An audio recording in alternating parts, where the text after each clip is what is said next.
दोस्तों, प्रकाश नाम का एक व्यक्ति होता है जिसकी उम्र लगभग 49 साल के करीब थी। ये गांव का जमींदार होता है। इसकी गांव में काफ़ी चर्चा और रुतबा भी होता है। दोस्तों, प्रकाश किसी तरीके से अपने ही सगे बेटे की नई नवेली दुल्हन को अपने प्रेम जाल में फंसा लेता है और मौका देखकर उसके साथ गलत काम करने लगता है। वह इतने जोरदार तरीके से संबंध बनाता है कि वह अपनी बहू की हालत खराब कर देता है। उसकी बहू भी अपने ससुर का भरपूर साथ दे रही थी और भरपूर सुख का आनंद ले रही थी। उसे वह सुख मिल रहा था जो उसके पति से पहले कभी नहीं मिला था। दोस्तों, इन दोनों का ये हवस का खेल लगभग 7 महीने तक चलता है। लेकिन 7 महीने के बाद इन दोनों के साथ कुछ ऐसा हो जाता है जिसकी किसी ने कल्पना भी नहीं किया होगा कि आखिर ऐसा हुआ तो कैसे हुआ। तो दोस्तों, आज की इस घटना को सुनने के बाद शायद आप लोगों को भी बड़ी हैरानी हो। इसीलिए इस वीडियो में आप अंत तक बने रहिएगा, क्योंकि इस घटना से आपको एक बहुत बड़ी सीख मिलने वाली है। बाकी दोस्तों, हमारी आप लोगों से एक छोटी सी रिक्वेस्ट है कि इस वीडियो को लाइक करके चैनल को सब्सक्राइब कर लीजिए। दरअसल दोस्तों, ये सच्ची घटना राजस्थान के शहर की है। शहर के अंतर्गत एक छोटा सा परिवार होता है। परिवार के मुखिया का नाम प्रकाश होता है। इसकी उम्र लगभग 49 साल के करीब होती है। यह हट्टा कट्टा पहलवान जैसा आदमी होता है और गांव का जमींदार भी होता है। गांव में इसका काफ़ी रुतबा था, नाम था।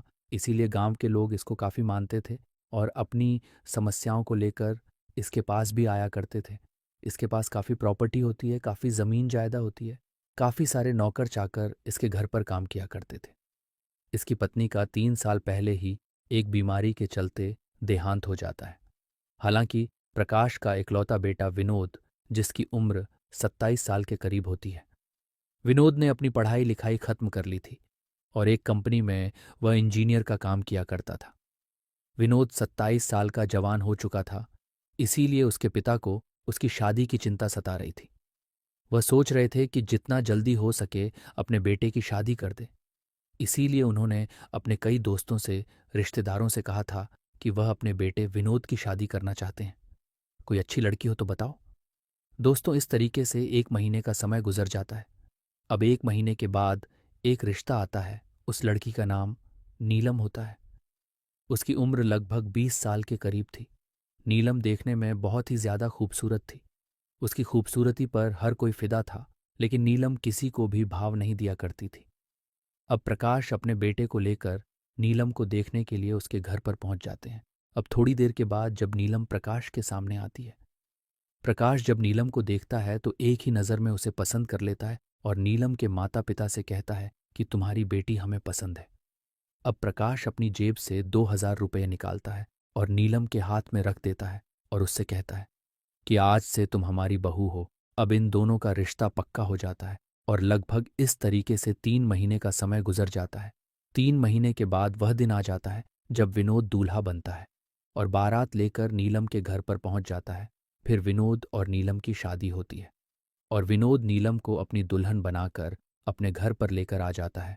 अब नीलम अपने कमरे में बैठी हुई अपने पति विनोद के आने का इंतजार कर रही थी। रात के 12 बजे के करीब विनोद अपनी पत्नी के कमरे में चला जाता है। वह जब उसका घूंघट उठाता है तो उसे देखते ही खुश हो जाता है, क्योंकि उसकी पत्नी बहुत ही ज्यादा खूबसूरत थी। विनोद सोच रहा था कि आज तो ताबड़तोड़ तरीके से सुहागरात मनाए। पहले तो वह नीलम के साथ बातचीत करता है, नीलम से पूछताछ करता है, अपने बारे में बताता है। अब बातचीत में 1 घंटे का समय गुजर जाता है। फिर ये दोनों एक दूसरे के साथ सुहागरात मनाने की तैयार करने लगते हैं। फिर विनोद जब नीलम के साथ सुहागरात मनाता है तो 2 मिनट के अंदर ही वह डिस्चार्ज हो जाता है और सो जाता है। अब नीलम सोच रही थी कि वह तो इस रात को एक यादगार रात बनाना चाहती थी, लेकिन मेरे पति ने तो मेरा साथ ही नहीं दिया है। अब वह यह भी सोच रही थी कि पहली पहली रात है। इंसान के अंदर पहली रात में डर होता है। कहीं इसी वजह से तो 2 मिनट के अंदर डिस्चार्ज नहीं हो गया है, जिस वजह से उसने मेरा साथ नहीं दिया। अब नीलम इसी सोच विचार में सो जाती है और अगली रात के आने का इंतजार करने लगती है। फिर अगली रात जब आती है तो रात के 10 बजे के करीब नीलम अपने कमरे में बैठी हुई अपने पति के आने का इंतजार कर रही थी। फिर 10 बजे के करीब विनोद नीलम के कमरे में जाता है और जाकर सोने लगता है। फिर नीलम उससे कहती है कि तुम सो रहे हो, मैं चाहती हूं कि तुम मुझसे प्यार करो, मेरी ख्वाहिश को पूरा करो। कल हमारी सुहाग रात थी, मैं चाहती थी कि इस रात को हम एक यादगार रात बनाएंगे, लेकिन तुमने मेरा साथ नहीं दिया और 2 मिनट के अंदर ही डिस्चार्ज होकर तुम सो गए। आखिर मेरी भी कुछ ख्वाहिशें हैं, मेरी भी शारीरिक ज़रूरतें हैं।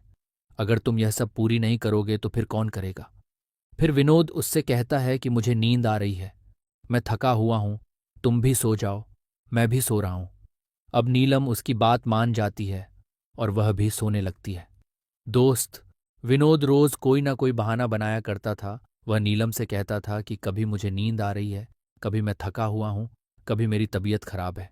अब इस तरीके से 16 दिन का समय गुजर जाता है। एक दिन रात के 11 बजे के करीब नीलम विनोद से लड़ने लगती है। उसको तरह तरह की बातें सुनाती हैं और उससे कहती है कि तुम नामर्द हो, तुम्हारे बस की कुछ नहीं है, तुमने मेरी जिंदगी बर्बाद कर दी है, मैं कहीं की नहीं रही हूं। अगर मुझे पता होता कि तुम ऐसे हो तो मैं तुमसे शादी ही नहीं करती। अब यह सब बातें बाहर खड़ा हुआ प्रकाश सुन रहा था। अब नीलम अपने पति को तरह तरह की बातें सुना रही थी, उसको डांट रही थी, उस पर गुस्सा कर रही थी। फिर विनोद नीलम से कहता है कि मैं काफ़ी सारे हकीमों से दिखा चुका हूँ, बहुत सारी दवाइयाँ भी खाई हैं, लेकिन जब कुछ नहीं हुआ तो इसमें मैं क्या कर सकता हूँ। फिर नीलम उसको बुरा भला कहकर बाहर आ जाती है, फिर किचन में जाती है और एक सब्जी उठाती है और वहीं पर वह करने लगती है। तभी थोड़ी देर के बाद किचन में उसका ससुर प्रकाश आ जाता है और अपनी बहू को यह सब करते हुए जब देखता है तो उसके रोंगटे खड़े हो जाते हैं और वह दंग रह जाता है। नीलम भी जब अपने ससुर को देखती है तो अपने ससुर से शर्मा के वह भी अपने कमरे में जाकर सो जाती है। दोस्तों, फिर अगले दिन सुबह 10 बजे के करीब विनोद अपने ऑफिस के लिए तैयार होता है। उसकी पत्नी उसे टिफिन देती है और वह अपने ऑफिस के लिए चला जाता है। फिर नीलम किचन में जाती है और खाना पना बनाने लगती है। तभी थोड़ी देर के बाद प्रकाश आता है और एक जगह बैठ जाता है और अपने नौकर से कहता है कि तुम मेरे सर की मालिश करो। फिर उसका नौकर उसके सर की मालिश करने लगता है। तभी प्रकाश अपने नौकर से नीलम को सुना सुनाकर तरह तरह की अश्लील बातें करने लगता है। वह अपने नौकर से कहता है कि जब हम जवान थे हमारे अंदर बहुत ताकत थी, बहुत जोश था, जिसको भी हम एक बार जकड़ लेते थे तो उसे छोड़ते नहीं थे। जिसकी भी हमने ख्वाहिश पूरी करते थे वह बार बार अपनी ख्वाहिश पूरी करने के लिए आया करती थी। नीलम जब अपने ससुर की इस तरह की बातें सुनती है तो वह हंसने लगती है। तभी थोड़ी देर के बाद प्रकाश अपने नौकर से कहता है कि तुम थैला उठाओ और मार्केट चले जाओ और मार्केट से कुछ सब्जियां लेकर आ जाओ।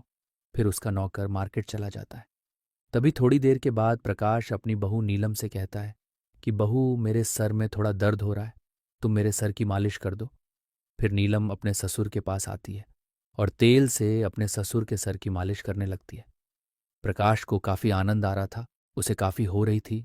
वह धीरे धीरे करके नीलम के नजदीक आ रहा था और नीलम भी उसका कोई विरोध नहीं कर रही थी। अब प्रकाश का हिम्मत बढ़ चुका था और एक ही झटके में अपनी बहू को अपने आगोश में ले लेता है, उसे बाहों में भर लेता है और उसे गोद में उठाकर बेडरूम में लेकर चला जाता है। और नीलम तो चाहती थी कि उसका ख्वाहिश पूरी हो, इसीलिए नीलम कोई विरोध नहीं कर रही थी। अब बेडरूम में जाकर इन दोनों का हवस का खेल चालू हो जाता है। अब इस तरीके से दोस्तों जब 3 घंटे गुजर जाते हैं तो फिर यह दोनों अलग हो जाते हैं। अब इन दोनों को जब भी मौका मिलता था ये एक दूसरे के साथ इसी तरीके से गलत काम किया करते थे। दोस्तों, अब नीलम को अपने ससुर से संबंध बनाते बनाते लगभग 7 महीने का समय गुजर जाता है। 7 महीने के बाद एक दिन नीलम की तबीयत खराब हो जाती है। उसकी तबीयत इतनी खराब होती है कि उसे उल्टियां लगने लगती हैं और उल्टियां रुकने का नाम नहीं लेती हैं। तभी उसके पास उसका पति विनोद आता है और अपनी पत्नी से कहता है कि तुम ठीक हो, तुम्हारी तबीयत तो ठीक है। फिर नीलम उससे कहती है कि मेरी तबीयत खराब है और मुझे दवाई की ज़रूरत है। तभी विनोद पास के ही एक हॉस्पिटल जाता है और वहां से एक लेडी डॉक्टर को बुलाकर घर ले आता है। वह लेडी डॉक्टर जब नीलम का चेकअप करती है और विनोद से कहती है कि तुम्हारे लिए खुशखबरी है कि तुम बाप बनने वाले हो। अब विनोद जब उस लेडी डॉक्टर की बात सुनता है तो दंग रह जाता है, उसके होश उड़ जाते हैं और ये सोचने लगता है कि मैं तो अपनी पत्नी के साथ कुछ किया ही नहीं है, तो वह प्रेग्नेंट कैसे हो सकती है। अब विनोद को काफी गुस्सा आ जाता है और अपनी पत्नी से कहता है कि तुमने मुझे धोखा दिया है, तुमने मुझे कहीं का नहीं छोड़ा है, तुमने किसके साथ मुंह काला किया है, तुम्हारे पेट में किसका बच्चा पल रहा है। अब वह अपनी पत्नी को बुरा भला कहता है और तरह तरह की बातें सुनाने लगता है। और जब बात हद से ज्यादा बढ़ जाती है तभी प्रकाश अपने बेटे से कहता है कि तुम जानना चाहते हो कि इसके पेट में किसका बच्चा पल रहा है। तो मैं तुमको बताता हूँ। फिर प्रकाश उससे कहता है कि तुम्हारी पत्नी के पेट में जो बच्चा पल रहा है वह बच्चा मेरा है। दोस्तों, विनोद अपने पिता की यह बात सुनता है तो दंग रह जाता है और अपने पिता से कहता है कि मेरी पत्नी ने तो मुझे धोखा दिया ही है और साथ में तुमने भी मुझे धोखा दिया है। तुमने मेरी जिंदगी बर्बाद कर दी है, मुझे कहीं का नहीं छोड़ा है। मैं तुम दोनों को छोड़ूंगा नहीं और पुलिस जाकर रिपोर्ट कर दूंगा। फिर ये दोनों डर जाते हैं और विनोद को समझाने लगते हैं, उससे माफ़ी मांगने लगते हैं, लेकिन ये नहीं मानता है और पुलिस को फ़ोन कर देता है। दोस्तों, कुछ देर के पुलिस इनके घर पर आ जाती है। फिर पुलिस विनोद से कहती है कि मामला क्या है, बात क्या है। फिर विनोद सारी बातें पुलिस को बताने लगता है और कहता है कि इस तरह का मामला है।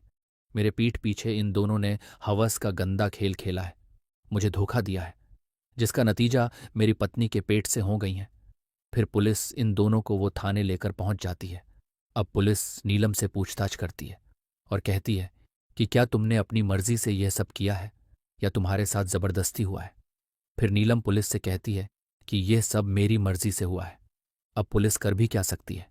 जब इन दोनों ने अपनी मर्जी से किया है, उसके बाद इन दोनों को रिहा कर दिया जाता है। तो दोस्तों, इसीलिए कहा जाता है चाहे कुछ भी कर लो, लेकिन गलत काम का गलत ही नतीजा निकलता है। दोस्तों, इस कहानी को सुनाने का मेरा मकसद आप लोगों को परेशान या दुखी करना या आपका दिल दुखाना नहीं है, बल्कि आपको जागरूक और सचेत करना है। तो दोस्तों, आप कमेंट में बताइए कि इसमें किसकी सबसे ज़्यादा गलती है। तब तक आप अपना और अपने परिवारजनों का ध्यान रखें। मिलते हैं नए टॉपिक के साथ।